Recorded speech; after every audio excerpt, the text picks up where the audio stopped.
What's up everybody, I'm Seth Fowler and today I'm reviewing the second Off-White Converse Chuck Taylor.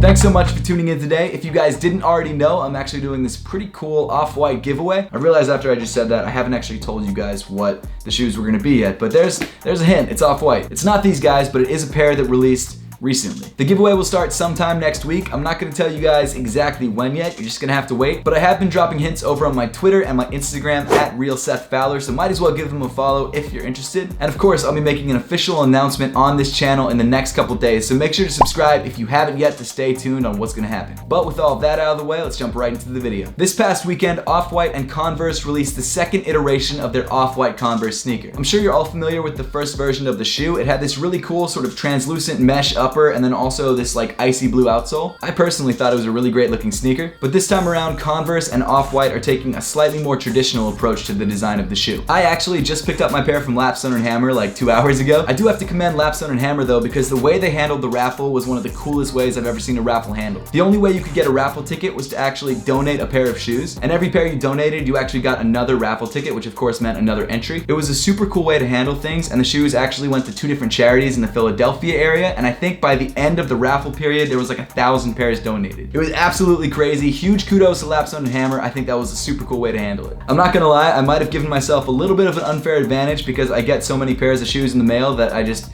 had a lot of pairs to donate. But enough about how I got the shoes. Let's actually talk about the shoes themselves, which is why you guys are all here. The Off-White Converse Chuck Taylor All-Star.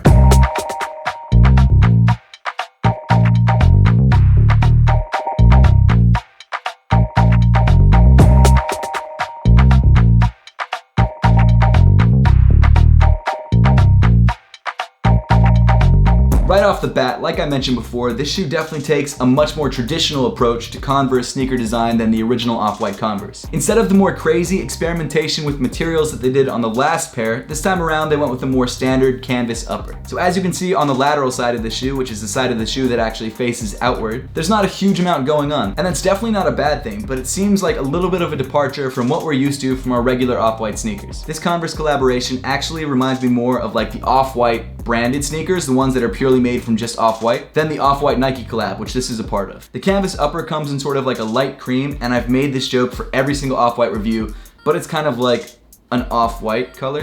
I even feel bad for making that pun again, because like it's not a good pun, and it wasn't funny the first time, but I've reviewed like 10 pairs of Off-White sneakers, and I've made that pun like 10 times. On the toe of the sneaker, like your standard Converses, you have this white piece of rubber. That's just for added durability, and by now it's a signature feature on Converse sneakers. Continuing up the shoe, you've got a bunch of these metal eyelets, because of course this is a high top, so you've got like 8 of them. I'm glad that they left the eyelets natural metal instead of painting them, because if they had painted them cream, they would have just kind of faded into the upper, and if they had painted them black, it would have been too out there. Weaving through the eyelets, you've got these super long white laces that of course say shoelaces in quotation marks at the end of them. As we've come to expect from the Off-White collection, and actually just any Off-White sneaker in general, you've got your bright orange Off-White zip tie. I don't mind it. I don't usually wear these when I'm actually wearing the shoe, but if you leave it on, it's not a big deal. Underneath the laces, you've got this white canvas tongue, which on the left shoe is completely brandless, but actually on the back of the right tongue, there's actually this red and white Converse tag. Inside the sneaker, you've got this white Converse insole with this black Off-White X and then Converse written in bright orange. That made in Vietnam thing is actually just a sticker that you can pull off if you want to.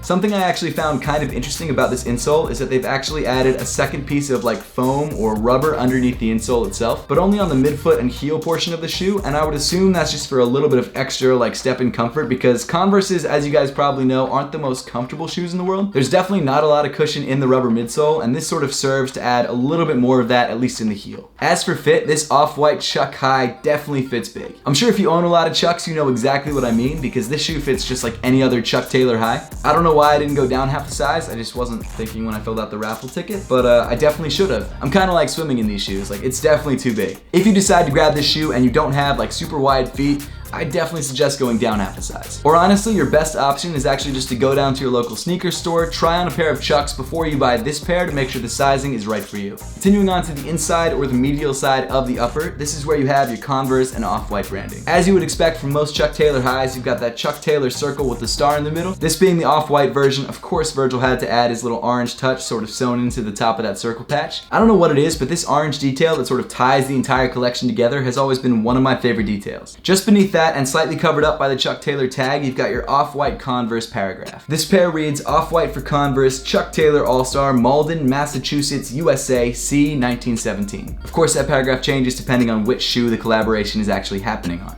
Moving down the shoe, you get to probably the most eye-catching detail on the entire sneaker, and that's this black and white striped midsole. When I first saw the shoe online, and even when I saw it from a distance at Hype Fest, I thought that these were actually painted black lines. I didn't realize that each one of these black stripes was actually a thin piece of rubber that's either glued on or sort of heat pressed onto this midsole. Because of that, you've actually got this kind of cool texture running along the side of the shoe, which I just never would have expected. These black and white stripes obviously represent Off-White's logo, and I think on this particular shoe, they look good, but they kind of make the bottom of the sneaker look like a caution sign, a little bit. Not a bad thing, but that's definitely what I thought of. Moving around to the back of the shoe, you've got this upside down black and white Converse All-Star tag. Finally, moving to the bottom of the sneaker, you've got this crazy vibrant orange outsole. Overall, I really like the second Off-White Converse Chuck Taylor All-Star, but I definitely don't like it as much as the original Off-White Converse. It's just not as exciting to me. It doesn't have that same sort of experimental factor. It doesn't seem as interesting, I guess. Yes, this crazy black and white midsole and bright orange outsole is out there, and yeah, that's cool, I like it. It does remind me a lot of a caution sign, I'm not gonna lie about that, but it just doesn't seem like the same sort of, craziness that's usually on an off-white sneaker. And not only that, when you see someone walking down the street in this shoe, all the craziness and all the interest is on the inside of the shoe. So unless you happen to catch someone in the middle of their stride, you're just not gonna see this. What I will say is if you're looking for an off-white sneaker that's not as loud and as crazy and as out there as other shoes, or you want one that's just not even as expensive as other shoes, this is definitely a good way to go. Retail price on this Converse All-Star is $130, and right now resale isn't even that much. It's hovering at about $350. So I guess my final verdict is, if you love the way the shoe looks, go for it. I think it's a great shoe. The other plus is, if you've wanted an Off-White Nike collaboration sneaker for a while and you just don't have crazy money to throw around, this again is not a bad way to go because retail isn't too crazy and resale isn't even that bad right now. But that pretty much wraps up the video for today. I'd love to know your thoughts on the Off-White Converse Chuck Taylor All-Star and whether you wanted to grab a pair for yourself and couldn't, or whether you could grab a pair, or whether you just didn't care at all. So make sure to leave those comments in the comment section down below. Also, if you're interested in learning more about the upcoming giveaway, make sure to subscribe down below like I said before, and also give me a follow on Instagram and on Twitter at @RealSethFowler. But as always, thank you so much for watching. Please make sure to give this video a thumbs up if you liked it, subscribe down below if you haven't yet, and I'll see you all in the next one.